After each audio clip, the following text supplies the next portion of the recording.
Hello बच्चों, आप लोग कैसे हैं? आई होप आप लोग अच्छे होंगे, मज़े में होंगे। आप लोगों का हमारे चैनल बीनू स्टडी में स्वागत है। बच्चों, पिछली वीडियो में हम कोलाइडी विलयन के बारे में बता रहे थे। उसमें परिक्षेपण माध्यम और परिक्षिप्त प्रावस्था क्या है। हाँ बच्चों, यही जानना था। परिक्षेपण माध्यम एक विलायक की तरह होता है, परिक्षिप्त प्रावस्था विलय की तरह होता है। बस थोड़ा-सा विलय के कण बड़े हो गए हैं, इसलिए नाम बदल गया है, लेकिन सब वही है। वो परिक्षेप्त प्रावस्था विलय की तरह है, परिक्षेपण माध्यम विलय की तरह है। बच्चों, एक बात जानना ज़रूरी होता है, परिक्षेपण माध्यम तथा परिक्षिप्त प्रावस्था दोनों गैस नहीं हो सकती है। हाँ, एक साथ गैस नहीं हो सकती। क्यों? क्योंकि आपस में अभिक्रिया ना करने वाली सभी गैसें समांगी विलयन बनाती हैं। हाँ? जबकि कोलाइडी विलयन तो विषमांगी होता है। अतः समानता कोलाइडी विलयन 8 प्रकार के होते हैं, जो इस प्रकार है। ये उदाहरण है कोलाइडी विलयन के। इधर ये जो है परिक्षेप्त प्रावस्था है, ये परिक्षेपण माध्यम है। गैस में हम द्रव को मिलाते हैं, जिसमें मिलाया जाता है वो परिक्षेपण माध्यम होता है, और जिसे मिलाया जाता है वो परिक्षिप्त प्रावस्था होता है। गैस में द्रव को मिलाते हैं तो एरोसोल नाम का विलयन बनता है कोहरा। ठंड के समय जब जनवरी पड़ती है तो उसमें मौसम बहुत ठंडा हो जाता है। वायु में जलवाष्प तो होता है, वो ठंडी हो जाती है। जब ठंडी होती है तो द्रव में बदल जाती है। तो द्रव जो है जब संघनन होने लगता है तो बहुत ज़्यादा ठंडी हो जाती है, तो वो कोहरा का रूप ले लेता है और निचले ऊपर ना जाकर निचले स्तर पर गिर जाती है। तो वो कोहरा का रूप ले लेता है, बादल है।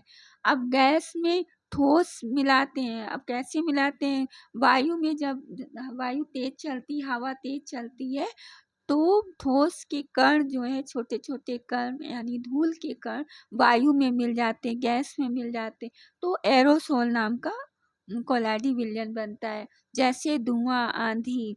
आंधी क्या होती है? हवा में धूल के कण होते हैं, ठोस होते हैं ना, वो होते हैं धुआं। अब आते हैं, ये भी एरोसोल नाम का कोलाइडी विलयन है।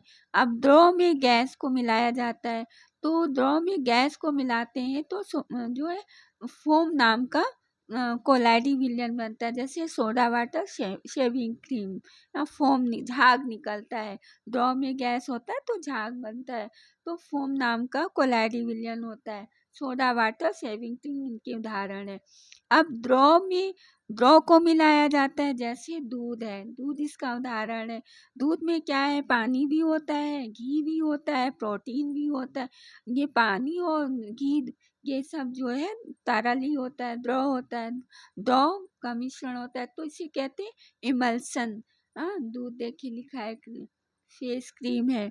अब द्रव में ठोस को मिलाना, ठोस मिलाया जाता है तो सोल नाम का कोलाइडी विलयन बनता है। जैसे कीचड़, आटा जल है, मैग्नीशिया मिल्क है। इसमें क्या होता है? पानी में मिट्टी मिलाई जाती है, कीचड़ बन जाता है। पानी में ठोस मिट्टी मिला दिया जाता है तो कीचड़ बनता है, मैग्नीशिया मिल्क हो जाता है। आटा जल है, आटे में भी जो है जल ज़्यादा हो जाता है, या जब पानी में आटा ज़्यादा होता है तो गीला हो जाता है, तो वो चीज़ है। द्रव में ठोस का मिलावट। अब ठोस में गैस, अब ये किस प्रकार का? ये भी फोम है। रबड़, स्पंज।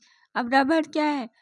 ठोस होता है, अब उसको दबाया जाता है, वो हवा पास होती है, हवा, तो ये रबड़ और स्पंज ठोस में गैस का मिश्रण है, कोलाइडी विलयन। ये फोम है।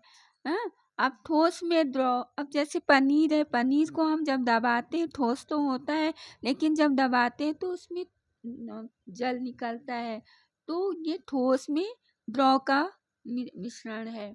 जेली है, मक्खन है, ये किस प्रकार का कोलाइडी विलयन है? जेल। जेल। अब आता है ठोस में ठोस।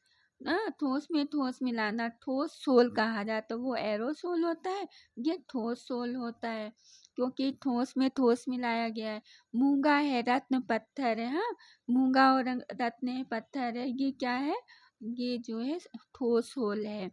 अब इस तरीके से 1, 2, 3, 4, 5, 6, इस तरह से 8 प्रकार के कोलाइडी विलयन होते हैं। 1 2 3 4 5 6 7। हाँ? अब आते हैं विशेष बातें। मिश्रणों का वास्तविक विलयन मतलब समांगी मिश्रण होता है। वास्तविक विलयन का जहाँ नाम आएगा तो समांगी मिश्रण होगा। कोलाइडी विलयन तथा निलंबन में वर्गीकरण जो है बच्चों इस बात पर आधारित होता है कि मिलाए गए पदार्थ के कणों का आकार कितना है। विलय के कण बहुत छोटे हैं, सूक्ष्म अति सूक्ष्म है तो वो वास्तविक विलयन होगा। थोड़ा सा बड़े हो जाते हैं तो वो कोलाइडी विलयन हो जाते हैं और जो ज़्यादा बड़े होते हैं तो वो निलंबन हो जाता है। यदि कणों का आकार 1 mm से छोटा है तो मिश्रण समांगी होता है तथा वास्तविक विलयन की तरह व्यवहार करता है। यदि कणों का आकार 1 से लेकर 100 mm के बीच होता है तो विलयन विषमांगी होता है और ये कोलाइडी विलयन में आते हैं। जबकि निलंबन में कणों का आकार 100 mm से बड़ा होता है। हाँ बच्चों, अब अगली वीडियो में हम निलंबन के बारे में बताएंगे। वैसे तो आमतौर से जानते ही निलंबन क्या है। जब कि जल में बड़े बड़े कण होते हैं, कंकड़ होते हैं, रेत होते हैं, चाक होते हैं जो नीचे की ओर बैठ जाते हैं थोड़े समय के बाद और कण विलय के कण एकदम स्पष्ट दिखाई देते, वही निलंबन है। इसके बारे में हम अगली वीडियो में बताएंगे। बच्चों वीडियो अच्छी लगे तो लाइक कीजिएगा, सब्सक्राइब कीजिएगा, शेयर कीजिएगा, बेल आइकन को दबाना मत भूलिएगा। Thank you watching this.